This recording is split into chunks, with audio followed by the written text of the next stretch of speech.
লালমনিরহাট জেলা আমার মাহফিল, আমি যাইতেছি বাজান, কত রিক্সার খোঁজে আছি, একটা রিক্সা পাওয়া যায়নি। একটা রিক্সাওয়ালা দাঁড়ায় আছে, মাথার মধ্যে একটা সবুজ পাগড়ি, হাতের মধ্যে একটা তসবিহ, চেহারাটা কালো কিন্তু চেহারাটার মধ্যে নূর চমকাইতেছে, আর গায়ের জুব্বাটা তেমন ভালো না, পুরান। এই লোকটাকে সালাম দিয়ে আমি মনে করছি না জানি বড় আলেম হবে, অথবা তাবলিগ জামাতের কোনো সাথী হবে, অথবা কোনো পীর মুরিদের মুরিদ হবে। ওনাকে সালাম দিয়ে খালি জিজ্ঞাসা করছি, ভাইজান একটা রিক্সা পাওয়া যাবে? তখন সম্ভবত 12:30 মতো বাজে। ভাই একটা রিক্সা পাওয়া যাবে? উনি মুস্কি হাসিদা বললেন, হুজুর আমি নিজে রিক্সাওয়ালা।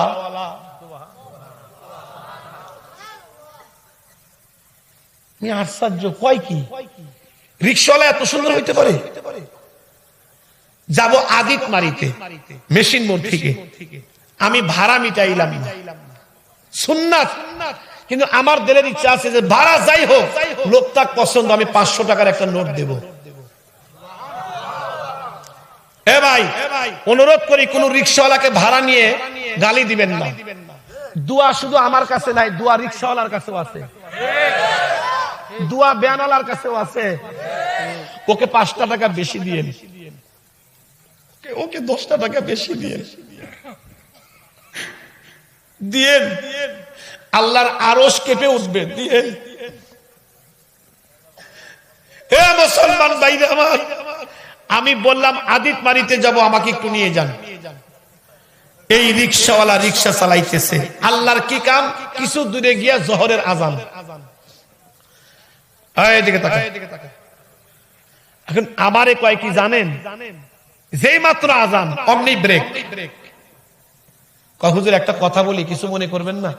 না না না না, বলেন। কয় কিছু যদি মনে না করেন, এই যে একটা মসজিদ, আমরা দুইজনে ওযু করে নামাজটা পড়ে গন্তব্য স্থানে যাই। আমি কইলাম ভাই আপনাদের এলাকায় জামাত কয়টা? কয় 1:30, একটা 30 মিনিটে। আমি কইলাম সামনে গিয়ে পড়ি, সময় তো এখনো আছে। আমারে কয় কি জানেন, হুজুর কিছু মনে করবেন না, আলেম মানুষ আপনি, হয়তোবা হুজুর আমরা যা আধা ঘন্টায় যাব, রাস্তার মাঝখানে যদি আজরাইল আসে,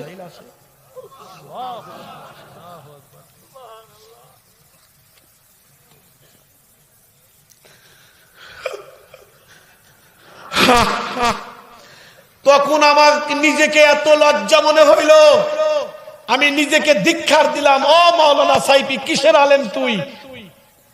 তুই তো একদম রিক্সাওয়ালার কাছে জিরো। রিক্সাওয়ালার নামাজের মহব্বত, আর তুমি আধা ঘন্টা সময় নিতে চাও। আমি কইলাম আসলেই তো ভাই ঠিক, যদি আজরাইল আসে। তো আমি বললাম একটা লোক অপেক্ষা করতেছি, একটু চলো ভাই। তো বাস আমার কথা অনুযায়ী উনি রিক্সা চালালেন। কাঁধে একটা গামছা ছিল, এই গামছাটা এমনি করে নিয়ে মাঝে মধ্যে 2টা চোখ মুছে। আমি বুঝি না, ঘামলে তো পুরাটা মুখটাই মুছার কথা, উনি 2টা চোখ মুছে। আমি একটু উকি দিয়ে দেখি, কানতে 2টা চোখ লাল বানাইছে। বললাম দাঁড়াও ভাই, কাঁদো কেন?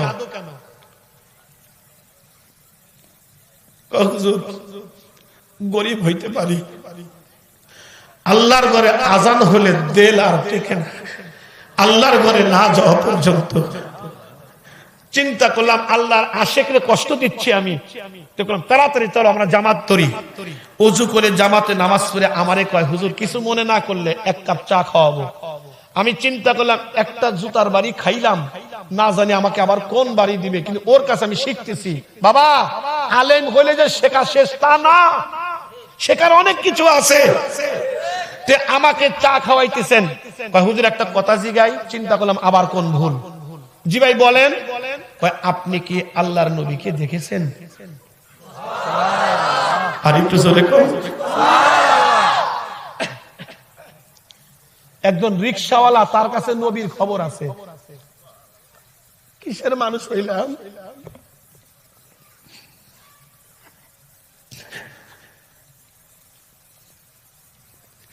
একজন রিক্সাওয়ালার কাছে নবীর খবর।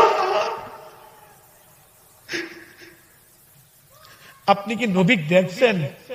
আমি কইলাম যে না, আমি তো বাস্তবে দেখি নাই। হুজুর কেমন দেখা যায় কেতাবে পড়েন না? হ্যাঁ, শামাইলে তিরমিজিতে পড়েছি। হুজুর বলেন তো। আমি একটা অঙ্গের কথা বলতেছিলাম, উনি একটা চিৎকার দিয়ে পড়ে গেলেন। হুজুর বলবেন না, যেভাবে বলছেন হয়তো আল্লাহ আমাকে এইভাবেই দেখাইছে।